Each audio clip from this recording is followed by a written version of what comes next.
Hello everyone, welcome back to my channel. तो आज के इस वीडियो में हम डिस्कस करेंगे ऑल इंडिया बार एग्जामिनेशन के लिए कुछ इम्पोर्टेंट क्वेश्चंस को डिस्कस करेंगे। तो आइए तो शुरू देखिए करते हैं। फर्स्ट जो क्वेश्चन है हमारा वो है under section 239 of CrPC the magistrate can, कि जो सेक्शन 239 है हमारा सीआरपीसी का, द मजिस्ट्रेट कैन क्या कर सकता है मजिस्ट्रेट उसमें, discharge the accused if charges are groundless. जब भी ऐसा क्वेश्चन आपके एग्जाम में पूछा जाए under section 239 of CrPC the magistrate can discharge the accused if charges are groundless, तो आपको बी ऑप्शन पर टिक करना है। नेक्स्ट जो क्वेश्चन है हमारा वो है article 213 empowers the governors to promulgate ordinance that is when the state legislature is not in the session, कि जब state legislature session में नहीं होती, जब article 213 empowers the governors to when the state legislature is not in the session, तो आपको A option पर tick करना है। नेक्स्ट जो क्वेश्चन है हमारा वो है a person arrested should not be detained more than, कि जो पर्सन अरेस्ट किया गया है उसे कितने टाइम से ज़्यादा अरेस्ट नहीं किया जाना चाहिए, दैट इज़ 24 आवर्स से ज़्यादा। तो 24 आवर्स तक ही हम उसे के अंदर डिटेन करना होता है, तो आपको बी ऑप्शन पर टिक करना है। ठीक है, तो 24 आवर्स। नेक्स्ट है हमारा who of the following Muslim is not entitled to maintenance, इनमें से क्या है Muslim is not entitled to maintenance, कौन नहीं होता है एंटाइटल्ड मेंटेनेंस के लिए, एन इलेजिटिमेट सन, कौन नहीं होता है एन इलेजिटिमेट सन, तो आपको डी ऑप्शन पर टिक करना है, D option is the right answer. Next question हमारा in civil cases Indian evidence act best house burdens of proof on that is petitioner. ठीक है, तो आपको ए ऑप्शन पर टिक करना है। नेक्स्ट है in which of the following of section 59 CrPC the discharge of arrested person by police officer can take place, कहाँ पर प्लेस ले सकता है वो, that is all of them, on his own bond, on bail, under special order of the magistrate, या all of them, तो क्या आएगा ऑल ऑफ दैम, तो आपको डी ऑप्शन पर टिक करना है। नेक्स्ट है हमारा financial relation between the state and centre are defined in constitution, financial relation between the state and centre are defined in constitution, कौन सा आर्टिकल है वो, that is financial relation and state central are defined in the constitution, article है वो between 264 to 293, 264 to 93। ठीक है, तो आपको सी ऑप्शन पर टिक करना है।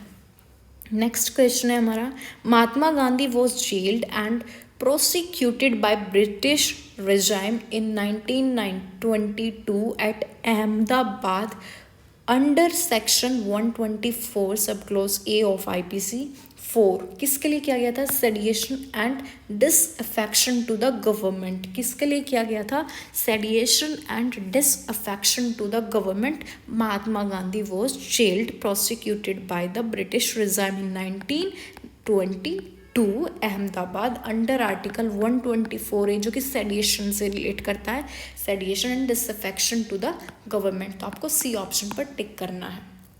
नेक्स्ट है हमारा police can seek a bound for behaviour under section 109 and 1010 of CrPC from habitual offenders, क्या आएगा फ्रॉम हैबिचुअल ऑफेंडर, तो आपको ए ऑप्शन पर टिक करना है।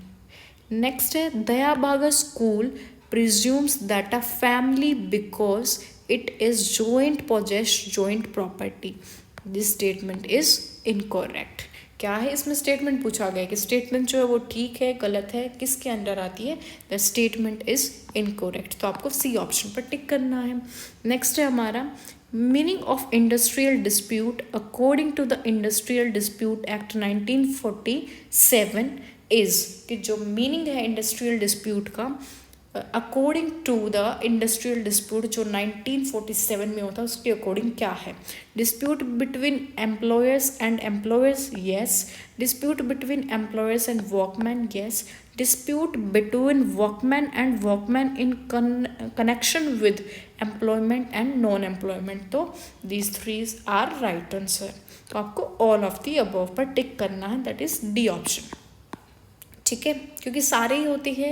इंडस्ट्रियल डिस्प्यूट एक्ट 1947 में डिस्प्यूट एम्प्लॉयर्स के बीच में, एम्प्लॉयर्स एंड वर्कमैन के बीच में, और workman to workman connection with employment and non employment के बीच में. तो all of the above, D option. Next question हमारा इंग्लिश केस है ये, रिलैंड वर्सेस फ्लैचर. बहुत ही इंपॉर्टेंट केस है, बहुत बार रिपीट हो चुका है क्वेश्चन पिछले सैम्पल पेपर्स में भी और अब भी. Down a very important rule किस में दिया था? That is strict liability. क्या है? Strict liability. तो आपको डी ऑप्शन पर टिक करना है. रिलैंड वर्सेस फ्लैचर जो है स्ट्रिक्ट लाइबिलिटी से रिलेट्स करता है, तो आपको डी ऑप्शन पर टिक करना है. नेक्स्ट जो क्वेश्चन है, which of the following is not an essential for a valid sale. इनमें से कौन सा एसेंशियल नहीं है वैलिड सेल के लिए? That is there must be an agreement to sale. क्या है? There must be an agreement to sale. तो आपको डी ऑप्शन पर टिक करना है.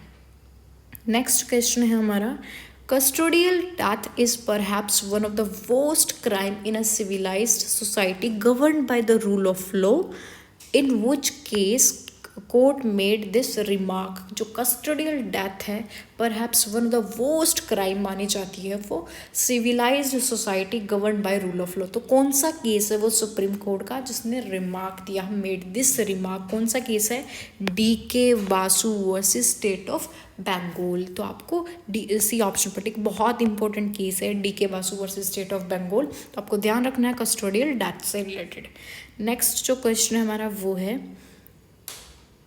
a suit for compensation for false imprisonment, the period of limitation is. जो suit है for compensation for false imprisonment, the period of limitation, उसका limitation कितना होता है? That is 1 year when the imprisonment ends. 1 साल तक की और जब इम्प्रिजनमेंट एंड हो जाती है. तो आपको डी ऑप्शन पर टिक करना है. नेक्स्ट जो क्वेश्चन है हमारा वो है, rule of law is defined by. जो रूल ऑफ लॉ है वो किसके द्वारा डिफाइन किया गया है? दैट इज AYDC के द्वारा. तो आपको सी ऑप्शन पर टिक करना है. नेक्स्ट क्वेश्चन है, what is the time prescribed for filing an FIR. कितना टाइम प्रिस्क्राइब्ड किया गया है फाइलिंग एन FIR दर्ज कराने के लिए? That is no time limit is specified. क्योंकि 24 hours no, 48 hours no, 14 days of the offence no. तो आपको no time limit is specified, यहाँ पर कोई टाइम लिमिट नहीं दी गई है. तो आपको डी ऑप्शन पर टिक करना. जब ऐसा क्वेश्चन पूछा जाए, what is the time prescribed for filing an FIR, that is there is no time limit is specified. D option पर आपको टिक करना. नेक्स्ट है, which of the following is true for rules framed by the supreme court with reference to appeals to it. Supreme court के द्वारा कौन सा? That is none of these. There are special law within the section 4. They must be over the section 114 and order 47. हो तो आपको none of these पर tick करना. That is D option. Next question है हमारा, an appeal against order passed under section 27 of consumer protection act 1986 by national commission lies in. किस में क्या गया था? कौन सी कोर्ट है वो? That is supreme court. Consumer protection act की यहाँ पर बात हो रही है, तो कौन सा कोर्ट था? Supreme court. तो आपको ध्यान रखना है, बी ऑप्शन पर टिक करना है.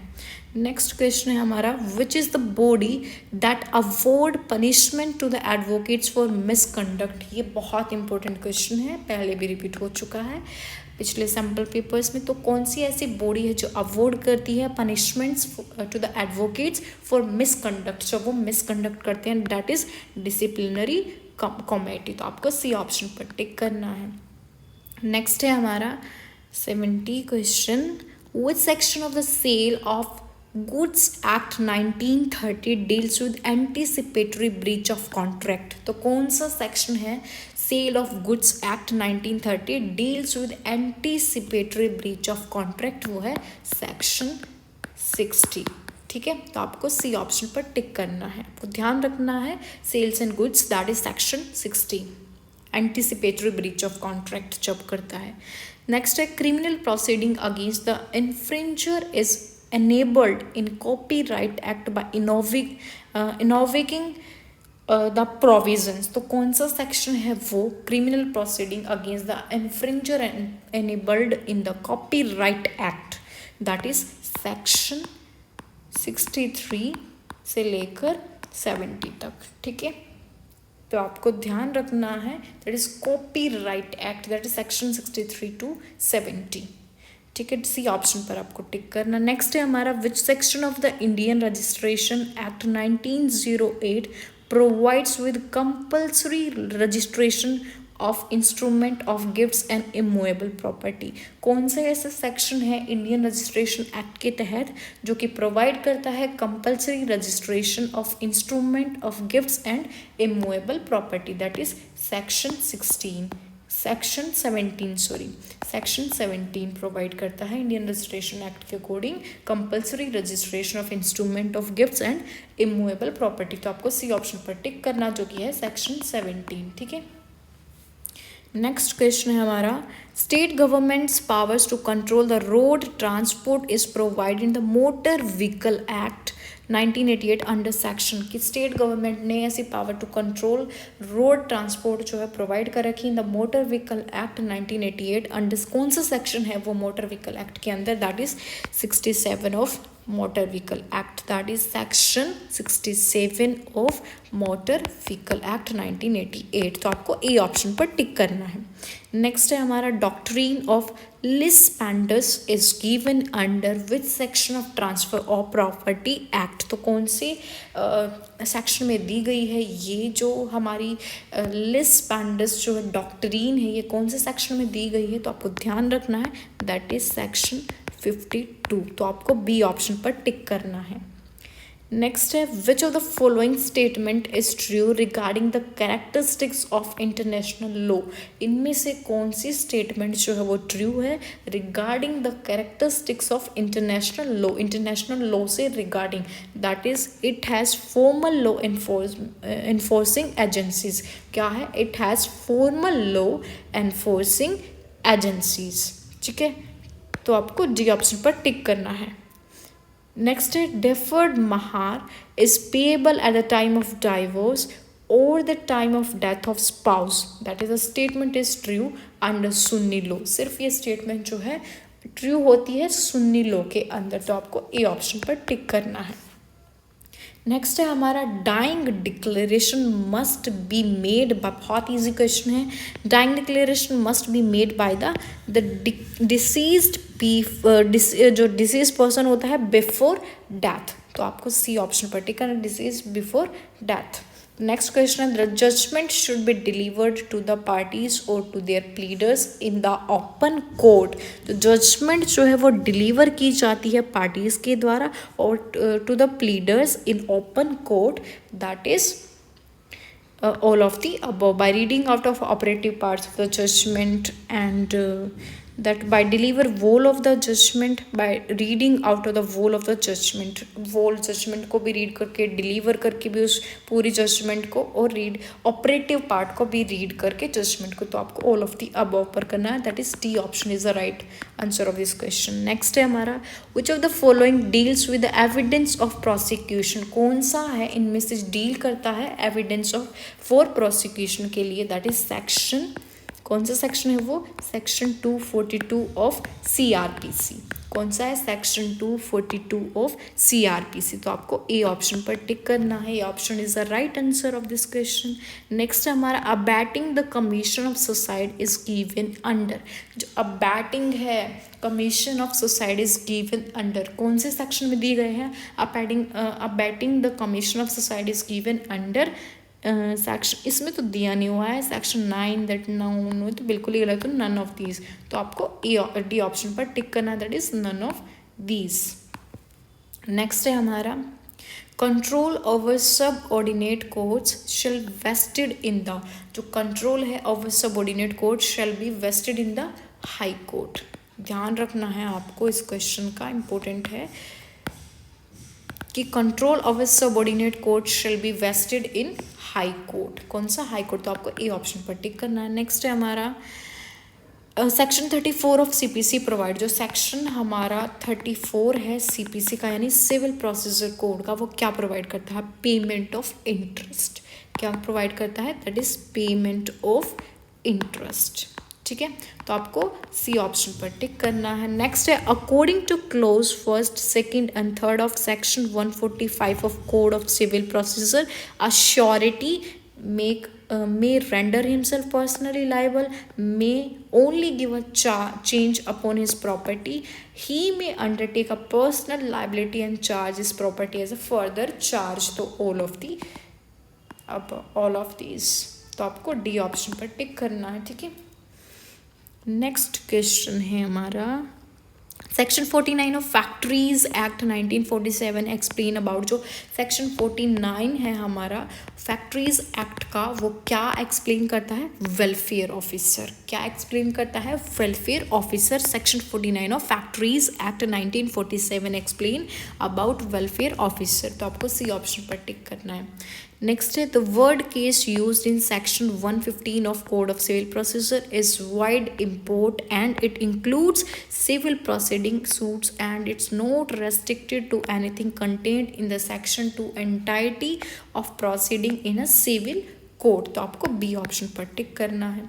नेक्स्ट है A finds a purse with money not knowing to him it belongs, C afterward discovers that it belongs to B, A appropriates to his own use, A is guilty of। कि ए को एक purse मिला with money, पैसों का, not knowing, उसे ये नहीं पता था ये किसका है, बट वो बिलोंग करता था। He afterwards discovers that belongs to be, जब उसने डिस्कवर किया तो वो मिला बी का, एंड अप्रोप्रिएट्स टू, फिर उसने क्या किया, उसको अपना ही मान लिया, अपने ओन यूज़ में ही उसने ले लिया, तो वो किस चीज़ के लिए गिल्टी होगा? वो गिल्टी होगा क्रिमिनल मिस अप्रोप्रिएशन। दूसरे की प्रॉपर्टी को अपना बना लिया, that is criminal miss appropriation. ठीक है, जबकि उसको पता था। तो आपको सी ऑप्शन पर टिक करना है। क्रिमिनल मिस अप्रोप्रिएशन, थेफ्ट तो नहीं हो सकता, चीटिंग भी नहीं हो सकता, and criminal breach of trust भी नहीं हो सकता। तो क्या बच गया? Criminal misappropriation. नेक्स्ट है the word is not possessed of sufficient means in order 33 rule first refers. Order 33 और रूल फर्स्ट रेफर किससे करता है? इनमें से तो कोई भी नहीं है। Sufficient property no, petitioner dower no, तो नन ऑफ दीज। तो आपको डी ऑप्शन पर टिक करना है। नेक्स्ट है section 22B of legal services authority act empowers the central and state authorities to. किसके पास होती है लीगल सर्विसेज अथॉरिटी एक्ट के अंदर एम्पावर?